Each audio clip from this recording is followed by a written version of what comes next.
चलिए आज लेके चलते हैं आपको एक ऐसे शहर में जो आज भी जीवित है, जहाँ के हर एक पेड़ गवाह है उन तमाम इतिहासों का। यहाँ के हर एक घाट अपनी अलग अलग कहानियां बयां करती है। एक ऐसा शहर जिसे शिव जी का शहर कहा जाता है, जिसे आज हम वाराणसी, काशी और बनारस के नाम से जानते हैं। इसी शहर में माँ पार्वती के कर्ण के झुमके गिरे थे। यहाँ आकर इंसान न सिर्फ अपने कर्म के चक्कर से मुक्त होता है, बल्कि मोक्ष भी प्राप्त करता है। ये है वाराणसी, रहस्यमयी कहानियों और अद्भुत चमत्कारों का नगर।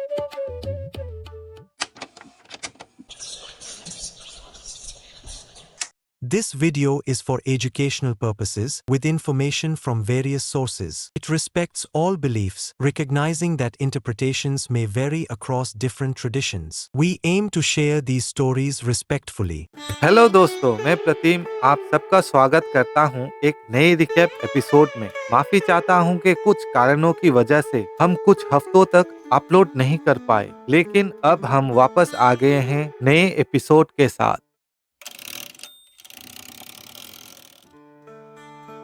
वाराणसी का नाम दो नदियों वरुणा और अस्सी के मिलन से पड़ा।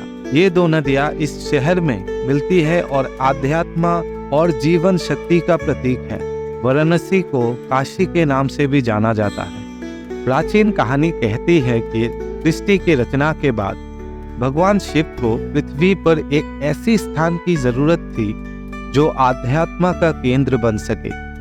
तब शिव जी पृथ्वी पर उतरे और गंगा नदी के तट पर काशी का निर्माण किया। काशी शब्द संस्कृत के कशा शब्द से लिया गया है, जिसका अर्थ है प्रकाश का शहर। ये शहर ज्ञान और आध्यात्म के प्रकाश का प्रतीक है, जो कभी मध्यम नहीं पड़ता।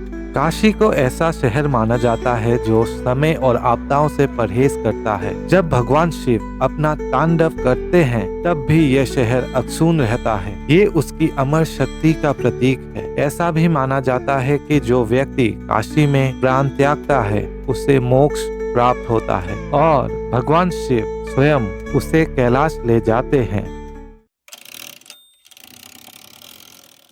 एक प्राचीन कथा के अनुसार ब्रह्मा जी और शिव जी के बीच एक विवाद छिड़ गई और आवेश में शिव जी ने ब्रह्मा जी के 5वें सिर को काट दिया, जिससे शिव जी को ब्रह्महत्या का पाप लग गया। शिव जी इस पाप का प्रायश्चित करते हुए अलग अलग जगहों पर ब्रह्मा जी का कटा सिर लेकर घूमते रहे, लेकिन ब्रह्मा जी का कटा हुआ सिर उनके हाथ से छूटा नहीं। जब शिव जी वाराणसी पहुँचे तो यहाँ की पवित्र भूमि और दिव्य शक्ति ने उन्हें शुद्ध कर दिया। ब्रह्मा जी का सिर उनके हाथ से गिर गया और धरती में समा गया। इस घटना के बाद वाराणसी को मोक्ष की भूमि माना गया। एक और रोचक कथा है कि जब गंगा माता स्वर्ग से पृथ्वी पर आई तो उनकी शक्ति इतनी ज्यादा थी कि वो धरती को तोड़ सकती थी। तब शिवजी ने उन्हें अपनी जटाओं में समा लिया और धीरे धीरे उन्हें वाराणसी के माध्यम से पृथ्वी पर प्रवेश दिया। इसलिए कहा जाता है कि गंगा वाराणसी में पवित्र पानी के रूप में बह रही है और यहाँ स्नान करने से सभी के पाप धुल जाते हैं।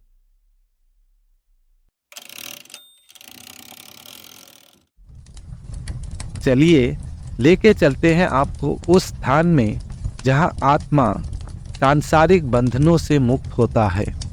ये स्थान मणिकर्णिका घाट के नाम से प्रसिद्ध है।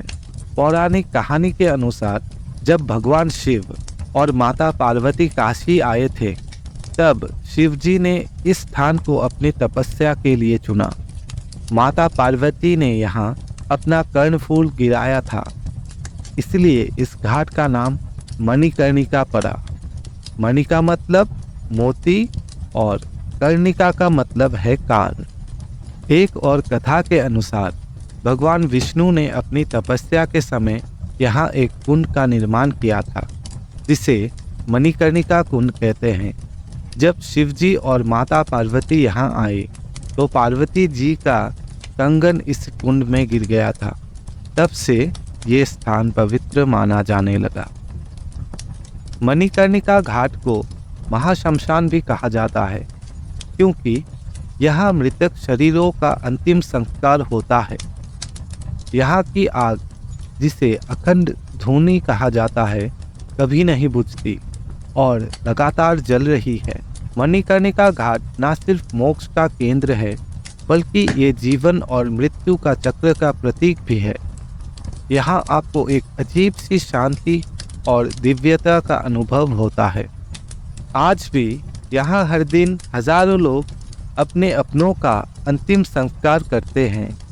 यहाँ का दृश्य एक अलग ही कहानी बयां करता है, जहाँ सांसारिक छल कपट खत्म हो जाता है और बस एक ही सच बचा रहता है।